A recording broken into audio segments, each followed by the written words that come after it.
संत वो होते हैं, साधु वो होते हैं, गुरु वो होते हैं जो संसार की कल्याण को चाहते हैं, संसार की भलाई को चाहते हैं।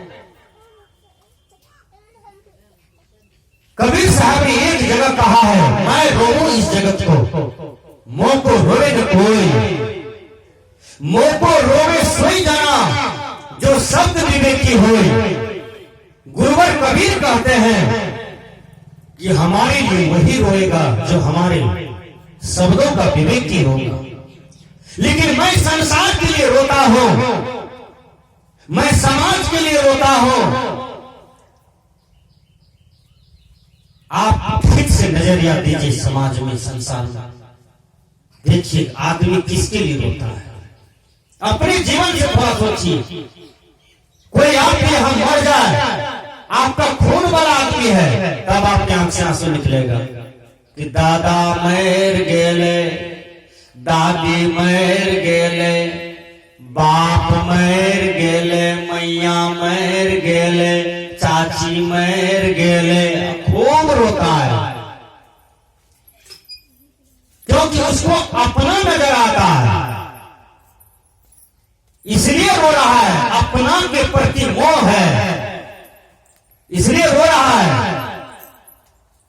बेटा को पढ़ाने में रोता है, बेटी का अच्छा घर में शादी कर दे, इसके लिए दिन रात रोते रहता है क्योंकि उसको अपना जो माना है। कबीर साहब पूरा दुनिया को अपना माने हैं, इसलिए कबीर साहब कहते हैं मैं संसार के लिए रोता हूं।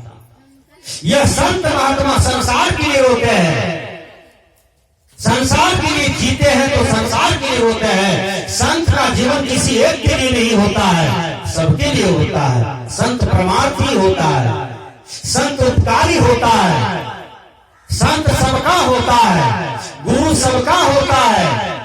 वो समूचा विश्व का कल्याणकारी है, इसलिए सबका हो जाता है। आपका कोई 100 परिवार के आप मालिक हो सकते हैं, लेकिन संत गुरुजन समूचा विश्व उसका परिवार है और उनका मालिक होता है। इसलिए संत संत होता है, साधु साधु होता है, गुरु गुरु होता है। इसके जोड़ में कोई नहीं है, इसलिए इनके चरणों में सब झुक जाते हैं। रामकृष्ण भी झुक गया संत के चरण में। संत की महिमा सबसे बड़ा है, गुरु की महिमा सबसे बड़ा है। गुरु गोविंद दो खड़े काको लागो पांव, बलिहारी मां गुरु की जिन गोविंद दियो बताए। भगवान और गुरु दोनों खड़े हैं, पहले प्रणाम किसको किया जाएगा? गुरु को, भगवान को नहीं किया जाएगा, क्योंकि वही गुरु भगवान को पहचान कराने वाले हैं, वही गुरु भगवान को बताने वाले हैं कि ये भगवान है, तब आपको बोध होता है।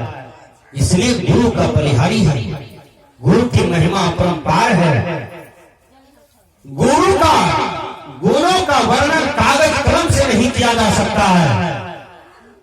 गुरु का व्याख्या, गुरु के प्रति कुछ बोलना, व्यक्त करना, उनकी महिमा का वर्णन करना, सृष्टि की सारे कलमे सट जाएंगे, खत्म हो जाएंगे, खर्च हो जाएंगे, कॉपी खर्च हो जाएगा, लेकिन गुरु महिमा का वर्णन कोई कर देगा ये नहीं हो सकता है। इतना बड़ा गुरु महिमा होता है। इसलिए हमने कहा संसार में सबसे बड़ा गुरु होता है। शंकराचार्य ने कहा कोवा गुरुयो ही हितोपदेष्टा। का गुरु कौन? कहा जो हितोपदेश करता हो उसी को गुरु कहा जाता है। अभी आप लोग हितोपदेश सुन रहे हैं। हितोपदेश का मतलब आपके हित में जो उपदेश है, आपके कल्याण में जो उपदेश है, आपके मुक्ति शांति गति में जो उपदेश अभी दिया जा रहा है, उसी को हितोपदेश कहते हैं, जिससे आपका जीवन का हित होता है ये उपदेश सुनने से। इसलिए गुरु का उपदेश सुनना चाहिए। शंकराचार्य ने कहा श्राव्यम सदा किम गुरुवेद वाक्यम, का सदा ध्यान लगाकर सुनने योग्य क्या चीज है? तो कहा वेद और गुरु का वचन। वेद और गुरु का वचन सुनना चाहिए, हर आदमी को बढ़िया से सुनना चाहिए। वेद भी सुनना चाहिए। कोई पंडित विद्वान यदि ज्ञान की बातें कह रहे हैं, उनको ध्यान से सुनना चाहिए। कहीं सत्संग की चर्चा हो रही है, गुरु की चर्चा हो रहा है, भगवान की चर्चा हो रहा है, ईश्वर गुरु परमात्मा की चर्चा हो रहा है, तो बैठ करके सुनना चाहिए। एक एक ज्ञान सुनते सुनते आपके अंदर में अनंत ज्ञान प्रवेश कर जाएंगे और आपका जीवन महान हो जाएगा, आपका जीवन वरदान के योग्य हो जाएगा। इसलिए गुरु का वचन सुनना चाहिए और सुन करके मानना चाहिए, मान करके धारण करना चाहिए। आप एक अच्छे शिष्य हो जाएंगे और आप एक अच्छे भक्त हो जाएंगे। आपके अंदर में विनम्रता होनी चाहिए। मां सबरी को आत्मज्ञान हो गया। कैसे? सत्संग सुनने से, हरि चर्चा सुनने से। मीरा के जीवन में आत्मज्ञान हो गया। कैसे? सत्संग सुनने से, हरि चर्चा सुनने से। इसलिए सजना, जहां भी अच्छी चर्चा हो, अच्छे ज्ञान का निर्देशन दिया जा रहा है, उसको सुनना चाहिए और अपने जीवन को आगे बढ़ाना चाहिए। पीछे मत देखिए मेरे पीछे कौन लगा है, आपका कोई कुछ नहीं बिगाड़ सकता है। इतना जरूर ध्यान रखिए, आपका कोई बाल बांका नहीं कर सकता है। आप कबीर साहब के वाणी को समझिए। कबीर साहब ने कहा, क्या कहा? जाको राखे साइया मार सके न को, बालन बाका करी सके है जा जग बैरी हो। जाको राखे साइया मार सके न को। एक लड़का दिल्ली से कमा करके आ रहा था। ठीक से सुनिए, जब स्टेशन पर उतरा तो 11 बजे रात में ट्रेन आई और लड़का का घर वहां से 5 किलोमीटर था। लड़का सोचा कि मैं जाता हूं, मुखिया जी के यहाँ रात में रह जाऊंगा। लड़का सोचा कि मुखिया जी के यहाँ रह जाऊंगा। लड़का आया मुखिया जी के यहाँ, 12 बजे रात में पहुंचा। कहा, मुखिया जी रहने दीजिए, अभी रास्ता बहुत गड़बड़ है और रास्ता में भुतला जाऊंगा। 10 साल पर आया हूं दिल्ली से, मुझे घर जाना है सुबह, आपके क्षेत्र का मैं। मुखिया जी अटेची देखा और लड़का को पूछा, कितना रुपया है इसमें? कहा 3 लाख। कहा, कपड़ा लत्ता भी महंगा है। मुखिया जी ने कहा, ठीक है सो जाओ। सोया।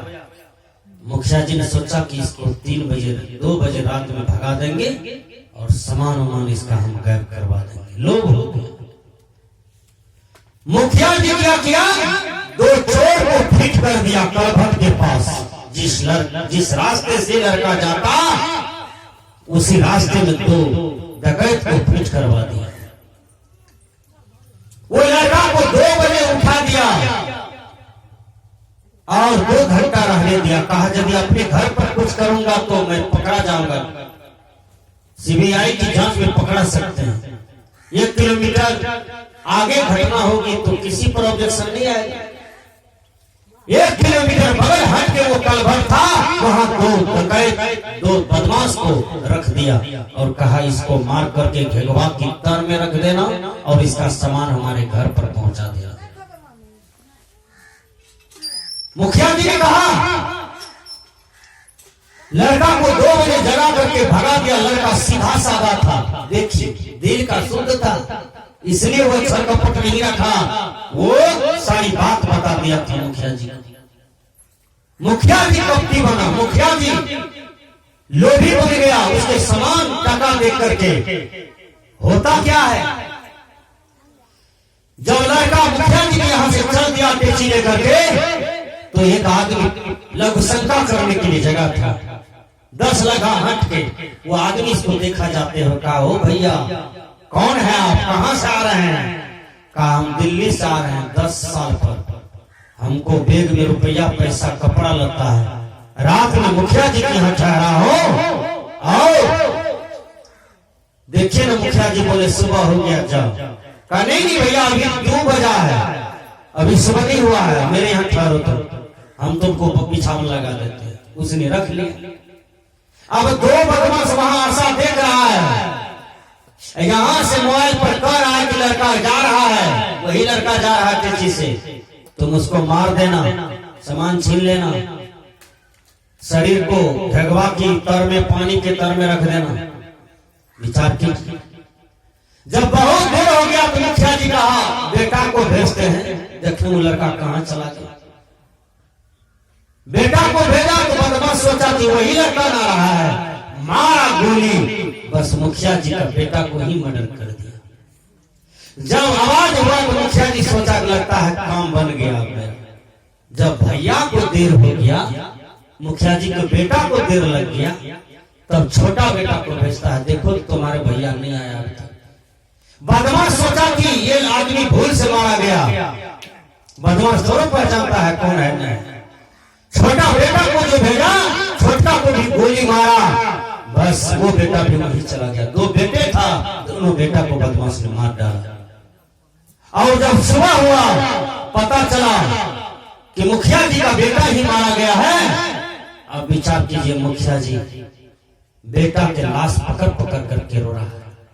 मुखिया जी चला था दूसरे को बेटा को मरवाने के लिए। आओ,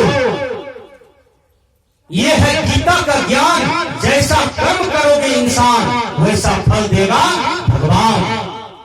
मुखिया जी दूसरे को मरवाने चला था, दूसरे के बेटा को मरवाने चला था, और खुद अपना ही बेटा संसार से चला जाता है, उसका बेटा का ही मर्डर हो जाता है। और मुखिया जी एसपी के सामने, डीएम के सामने अपनी गलती स्वीकार किया और अपना गलत कर्म का कर्मनामा किया, और एसपी ने उसे पकड़ करके उम्र कैद करवा दिया। देखिए, तो दूसरे को मत मारे, दूसरे को न सतावे, दूसरे को दुख न दें। किसी भी प्रकार की जुर्म किसी को नहीं करना चाहिए।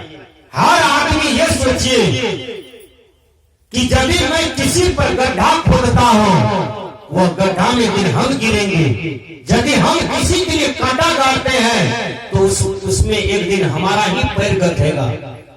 एक एक आदमी का स्वभाव भी बड़ी खराब होता है, पड़ोसी से जलता है। एक बार हम डुमरिया में थे, बड़ा मेरा परम प्रिय भक्त है, फारबिसगंज के बगल में डुमरिया है, कनेली, खाबदा, डुमरिया, तामगंज, बीबीगंज, पिछोड़ा, छातापुर तक मेरा ही क्षेत्र है, हम बराबर जाते रहते हैं।